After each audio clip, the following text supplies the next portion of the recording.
Director Scott Whitman took to the stage at the Lunt-Fontanne Theater in the early morning of June 26, 2018. Rogers the Musical was almost ready to start previews, and everybody was getting in position to start the day.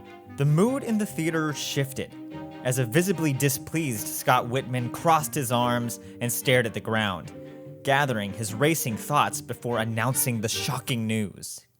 The entire script had to be scrapped, and previews were set to begin in 3 days. Cries of disbelief and confusion filled the air, as the battalion of actors and stagehands grappled to understand why the changes were happening. The deafening chaos suddenly came to a halt. Looking back on the stage, the spot where Scott Whitman had been standing was now occupied by a pile of ash. The director had vanished, and any chance of Rogers making it to Broadway had gone with him.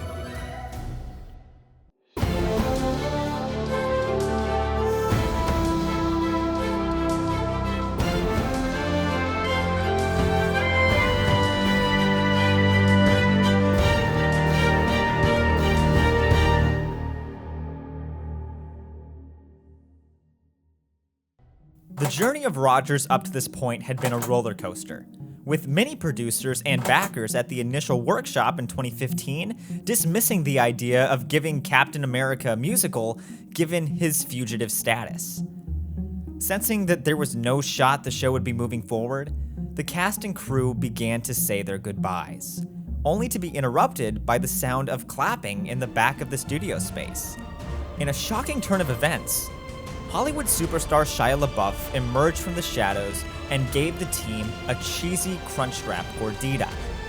And inside was a check for $500,000. As a result, Rogers would be featured in the 2016-2017 season at the intimate New York Theater Workshop. The cast would include Steve Rogers, played by Aaron Tveit, Tony Stark, played by Adam Pascal, and Peggy. The angry green giant Hulk would be brought to life by Broadway heavyweight Patrick Paige. When asked by the Daily Bugle who he looked to for inspiration when creating the character, Paige said he looked no further than David Hasselhoff in the 2006 classic Jekyll and Hyde. Oh, dear God! On the second week of rehearsals, Whitman handed his former Hairspray collaborator, composer Mark Shaman, a napkin with scribbled text on it. It was lyrics for a number revolving around Tony and Steve grappling over the stress of protecting New York. Shaman was so moved by the lyrics, he wrote a number called Save the City in just 5 minutes. Following opening night, the Daily Globe awarded the production 6 out of 5 stars, applauding the grounded approach and the opening number On Your Left. After a sellout run, the show's lead producer, Jeffrey Seller, announced he was leaving the production to begin work on an all-sign language interpretation of the hit musical Stomp, handing over the reins to a new producer, Quentin Beck. Beck was a former inventor at Stark Industries, rumored to be the creator of Tony Stark's barf technology before being fired in 2016. His flair for the dramatics didn't mesh well with Whitman's reserved approach, meaning that soon the tension began to rise between the two. A tension that reached its climax 30 minutes before Whitman took to the stage at the Lunt-Fontanne Theater on June 26, 2018. Black Widow actress Pippa Sue remembered the day vividly. She was in the lobby practicing her musical number Just Like Budapest when she heard the two arguing. Whitman started by saying, "Quentin, there is no possible way that we can completely cut Tony Stark out of this production and bring in $12 million worth of effects. What you're proposing is ludicrous." The heated discussion seemed to stop for a moment. That is until Sue heard what sounded like smashing glass. Beck said, "The name on the marquee is Rogers the Musical, not that scumbag Tony Stark. Now either you tell the cast that those changes are going to be made, or God is my witness, you'll never work in this city again." The words were still ringing in Pippa Sue's ears as she looked through her cast and crew turning to ash to see a virtually unshaken Quentin Beck. he simply shook his head in disgust and walked out of the theater. The eerie silence persisted, only to be interrupted by a mysterious humming. The humming grew louder, before the entire theater was jolted by a deafening crash as a helicopter came crashing through the 100-year-old building. The Rogers cast scrambled out of the theater, and the New York City streets were littered with destruction, the likes of which hadn't been seen since the attack on Midtown 6 years prior. Only this time, the Avengers were nowhere to be seen. Fast forward 5 years. It was apparent that life would never get back to where it was before. But the Great White Way was gearing up for its comeback. And one director was ready to lead the charge: Julie Taymor. The director was flying high by 2023. Her musical interpretation of The Lion King had booted the third revival of Beetlejuice from the Winter Garden Theater, making it the first Broadway show to ever have two identical productions running at the same time. But Taymor's sights were set on something bigger: the long-abandoned Rogers the Musical. Meeting with former lead producer Quentin Beck at Coffee A Go-Go in the East Village, Taymor confided in Beck that while she loved the stripped-back version she saw off-Broadway, the second that Thanos snapped his fingers, the world changed. People were getting sick of seeing an edgy reality in art. What they needed right now was spectacle. By October of 2023, Rogers the Musical was practically unrecognizable from its off-Broadway counterpart. It was estimated that the set would cost $30 million. Playwright Glenn Berger's script had been completely rewritten. Taymor decided that the Broadway version of Rogers needed the Avengers in their entirety. Skimming through drafts of the script, she was confused by the absence of one member in particular. Where in the world was Ant-Man? Berger informed her that in all of his research, Ant-Man wasn't actually at the battle in New York. But Taymor wouldn't hear it. To her, it was simple. Kids liked ants. The more ants there are in the show, the more kids would be dragging their parents to see it. Meaning, more sales at the merch stand. Julie Taymor was antimant. Ant-Man needed to be in the show. When it came to the music, Taymor sat down with original composer Mark Shaman and told him that unless he completely rewrote the score, they were going to replace him with the rock band Imagine Dragons.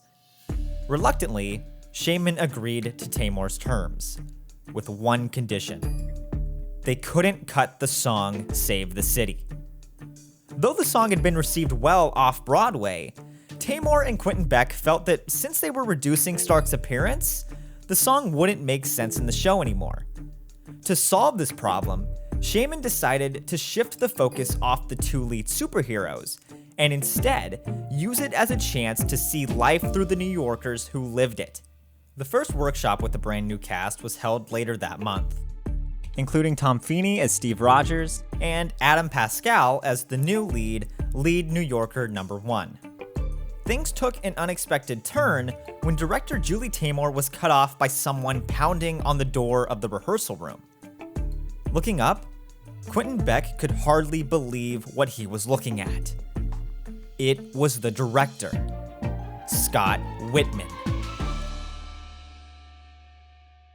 If humanity thought the snap was weird, there was no way we could have been prepared for the blip.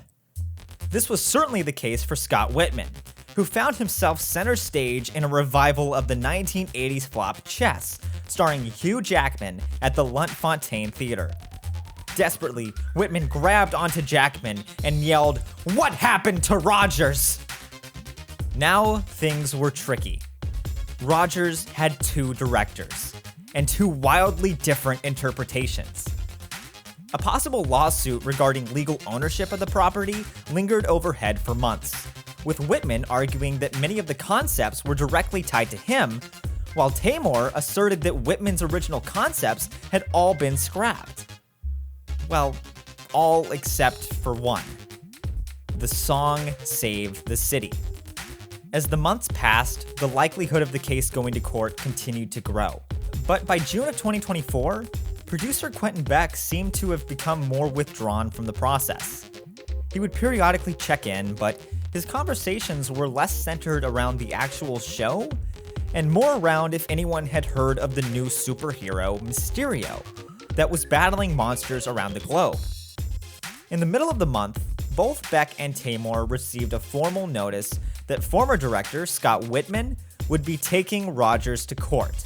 That is, unless Save the City was removed from the show. Tamor had composer Mark Shaman write up a replacement song called Aliens on 8th Avenue. Sitting in the back of the theater, it was clear that the number didn't have the same emotional weight. Even though Save the City was originally Tamor's most despised number, the importance was now clear. Not only did it bring the Avengers together, it was also a love letter to the resilience of the people of New York City. The case was officially set to go to trial on July 7th, 2024. But on July 2nd, tragedy struck, when news outlets reported that producer Quentin Beck had been murdered by the masked vigilante, Spider-Man. Unbeknownst to anyone in the cast or crew, the lead producer had been leading a double life as the powerful superhero, Mysterio. The death rocked the world, and now Rogers was 1 week away from preview starting without a show-stopping number or a lead producer.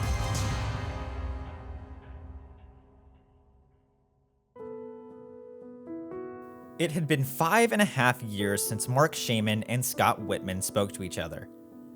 Given the circumstances of Whitman's Blip, the relationship was icy to say the least. This is why Shaman was so surprised when he got a text from his old collaborator to meet him for coffee at the Pershing Square Cafe in Manhattan. The mood was tense. Whitman couldn't understand why Shaman had let them turn it into a circus that went against everything they had created off-Broadway. Shaman paused for a moment and said, "After these last 5 years, maybe a circus is just what we needed." He continued by telling Whitman that agreeing to play by Beck and Tamor's rules was the only way he could keep them from completely erasing that last contribution Whitman had made to the show. Whitman understood why Shaman wanted to keep Save the City in the production. The song wasn't just an anthem for New York City. It was a tribute to a friend he thought he'd lost forever. On July 5th, an out-of-court settlement was reached granting Tamor permission to continue pursuing her vision of the production and use of the song Save the City. In return, the recently vacated lead producer spot would be filled by Scott Whitman. He got to work with the creative team to faithfully blend the spectacle with the story, cutting or revising any over-the-top special effects that couldn't be justified thematically. This meant cutting nearly $15 million worth of sets, including a giant staircase that descended at the end of the production. On November 17th, 2024, Rogers the Musical finally opened on Broadway at the Lunt-Fontanne Theater.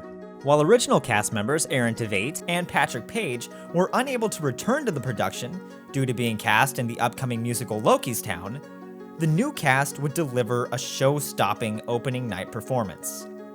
But would it be enough to win over the critics?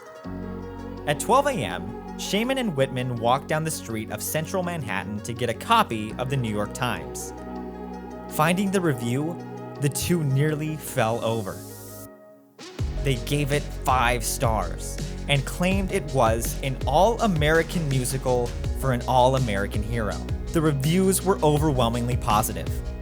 And the musical composition by Shaman, in particular the song Save the City, was bound to go down in history as one of the greatest musical theater scores ever.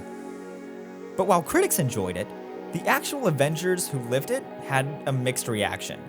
Scott Lang, Ant-Man, was honored that a much more flexible version of himself was included on stage, while Clint Barton, Hawkeye, was reported to have left a performance halfway through calling it ridiculous. By the time the 2025 Tony Awards came around, Rogers swept the night, claiming 14 awards, including Best Musical. It was a bittersweet night. The show was poised to be a global smash, but the heroes whom it was based on weren't around to see it. But in the endgame, perhaps that's what Stark and the others fell for. So that ordinary citizens like you and me could afford the luxury of escaping into fantasy every once in a while. And to rest easy knowing that while there were always going to be dangerous threats coming at us from all sides of the universe, the Avengers will continue to assemble whenever we need them. After all, they can do this all day.